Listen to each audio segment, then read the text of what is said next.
मैं अभी लिखित में देने जा रहा हूं और अगर वह कार्रवाई नहीं करते हैं इलेक्शन कमीशन तो निश्चित तौर पे हम कोर्ट में जाएंगे।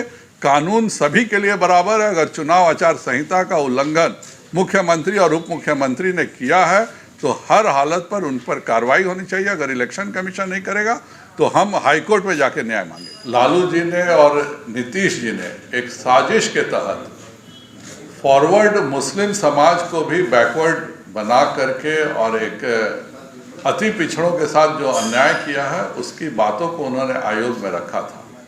और अगर चुनाव आचार संहिता लगी हुई थी तो बिहार निर्वाचन आयोग ने नीतीश कुमार जी पर, तेजस्वी यादव जी पर और जल संसाधन विभाग के प्रधान सचिव पर, गृह विभाग के प्रधान सचिव पे, चीफ सेक्रेटरी पे, डीजीपी पर क्यों नहीं चुनाव आचार संहिता के उल्लंघन का केस किया है? यह एक बहुत बड़ा प्रश्न उठता है। अभी तक नीतीश कुमार जी पर, तेजस्वी यादव जी पर, विभिन्न विभागों के प्रधान सचिव पर केस क्यों नहीं किया है? इसका जवाब निर्वाचन आयोग को देना चाहिए।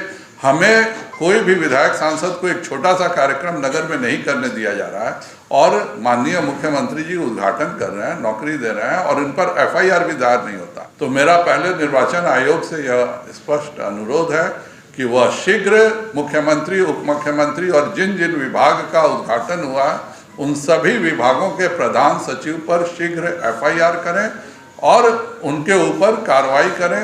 नीति संगत बेल मिल जाए तो ठीक है, नहीं तो गिरफ्तारी भी उनकी होनी चाहिए। नगर निकाय चुनाव में जो डेडिकेटेड और इंडिपेंडेंट आयोग जो बनने की बात थी उसमें अपनी बातों को और भाजपा के विचारों को बहुत ही अच्छे ढंग से रखा। और एक जो लालू जी ने और नीतीश जी ने एक साजिश के तहत फॉरवर्ड मुस्लिम समाज को भी बैकवर्ड बना करके और एक अति पिछड़ों के साथ जो अन्याय किया है उसकी बातों को उन्होंने आयोग में रखा था। कल चुनाव की घोषणा हुई है। कल ही सुबह सुप्रीम कोर्ट एक निर्णय करता है कि ईबीसी कमीशन जो है वो गलत है। ईबीसी के फुल फॉर्म में इकोनॉमिकली बैकवर्ड कमीशन लिखा हुआ है। बिहार में इकोनॉमिकली बैकवर्ड कमीशन करके कोई शब्द नहीं है, यह एक्सट्रीम बैकवर्ड कमीशन है। और सुप्रीम कोर्ट की इस गलती का, क्योंकि इकोनॉमिकली बैकवर्ड कमीशन शब्द कोई एग्जिस्ट नहीं करता है, शाम ही को, और मैं लगातार परसों से यह इल्ज़ाम लगा रहा हूँ कि हमारा निर्वाचन आयोग न स्वतंत्र है न निष्पक्ष है, बिहार निर्वाचन आयोग, और इन्होंने आनन फानन में घोषणा कर दी फिर से चुनाव कराने की। आयोग जब कोई भी बनता है तो आयोग अपनी रिपोर्ट रखता है। आयोग एएन सिन्हा इंस्टीट्यूट ने कब रिपोर्ट रखी? यह अति पिछड़ा आयोग ने कोई भी रिपोर्ट सार्वजनिक नहीं किया और किस कारण से उन्होंने इसको एक बहुत ही गुप्त तरीके से बिहार निर्वाचन आयोग को कब दे दिया? बिहार निर्वाचन आयोग ने इस गुप्त तरीके से प्राप्त किए हुए सारे कागजों का कब अध्ययन किया और उसके बाद कब, कैसे कल घोषणा की? ये सब चीज़ें सार्वजनिक होनी चाहिए। अगर निर्वाचन की प्रक्रिया सभी के सामने सार्वजनिक नहीं होगी तो यह बहुत ही अफसोस है। और अब तो इस बात को पूर्णतः प्रूफ मिल गया कि चुनाव आचार संहिता लगी हुई थी। और अगर चुनाव आचार संहिता लगी हुई थी तो बिहार निर्वाचन आयोग ने नीतीश कुमार जी पर, तेजस्वी यादव जी पर और जल संसाधन विभाग के प्रधान सचिव पर, गृह विभाग के प्रधान सचिव पे, चीफ सेक्रेटरी पे, डीजीपी पर क्यों नहीं चुनाव आचार संहिता के उल्लंघन का केस किया है? यह एक बहुत बड़ा प्रश्न उठता है। हम सब देखें और आप सब पत्रकार उपस्थित थे कि राजगीर में, गया में नदी जल योजना का उद्घाटन हो रहा है। यह चाहे वह पटना में नौकरी देना हो, चाहे राजगीर हो या गया हो, यह तीनों नगर निकाय हैं। दो नगर निगम है, एक नगर परिषद है। अगर यहाँ चुनाव आचार संहिता लगी थी तो इसका सरासर उल्लंघन, जो कि अब सबूत मिल गया कल घोषणा के बाद कि हाँ वाकई यहाँ चुनाव आचार संहिता नगरों में थी। तो अगर नगर में चुनाव आचार संहिता थी तो निर्वाचन आयोग ने अभी तक नीतीश कुमार जी पर, तेजस्वी यादव जी पर, विभिन्न विभागों के प्रधान सचिव पर केस क्यों नहीं किया है, इसका जवाब निर्वाचन आयोग को देना चाहिए। हमें कोई भी विधायक सांसद को एक छोटा सा कार्यक्रम नगर में नहीं करने दिया जा रहा है और माननीय मुख्यमंत्री जी उद्घाटन कर रहे हैं, नौकरी दे रहे हैं और इन पर FIR भी दायर नहीं होता। तो मेरा पहले निर्वाचन आयोग से यह स्पष्ट अनुरोध है कि वह शीघ्र मुख्यमंत्री, उप मुख्यमंत्री और जिन जिन विभाग का उद्घाटन हुआ है उन सभी विभागों के प्रधान सचिव पर शीघ्र FIR करें और उनके ऊपर कार्रवाई करें। नीति संगत बेल मिल जाए तो ठीक है, नहीं तो गिरफ्तारी भी उनकी होनी चाहिए।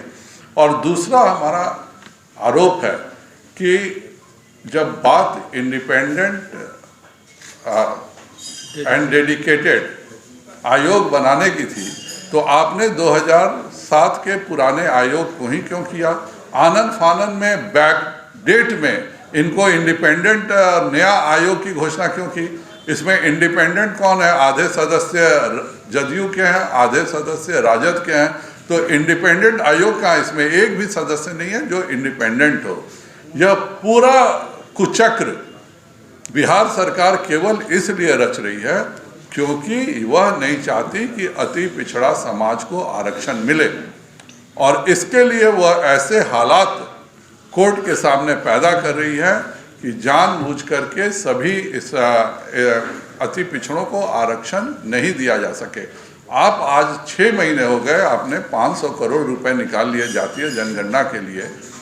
2 साल तक आप, अब तो मैं यही कह सकता हूं कि आप नाटक कर रहे थे जातीय जनगणना का, क्योंकि आपके मन में असल में जातीय जनगणना का होता तो यह तो सबसे बड़ा आपके पास मौका था कि आप सभी नगर निगम, नगर परिषद, नगर पंचायतों की जातीय जनगणना कराते, जो जहां पे अति पिछड़ा समाज सबसे ज़्यादा है उनको देते। पर नीतीश कुमार जी की जो एक झूठी जिद है और उसके कारण चाहे वह शराबबंदी में पुलिस का इन्वॉल्वमेंट हो, चाहे अफसरों के द्वारा बिहार की जनता के साथ नाजायज किया जाना हो, या फिर यह चुनाव हो, यह हर में दिखाता है कि नीतीश जी अपने झूठे अहंकार में बिहार को डुबाने पर लगे हुए हैं।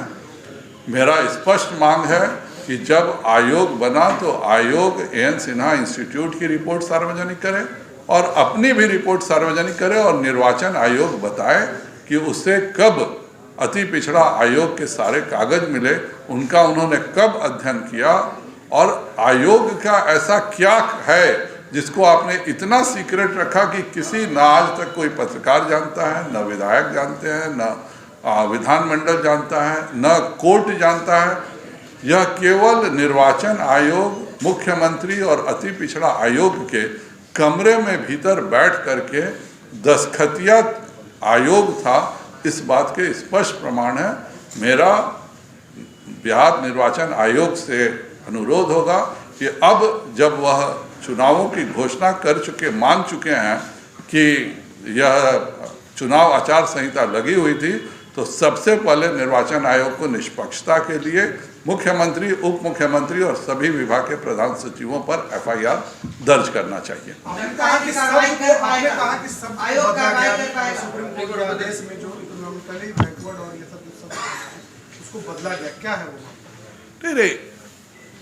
EBC बिहार में EBC आयोग है, एक्सट्रीम बैकवर्ड क्लास का आयोग है। हमारे यहाँ इकोनॉमिकली बैकवर्ड क्लास का कोई आयोग नहीं है।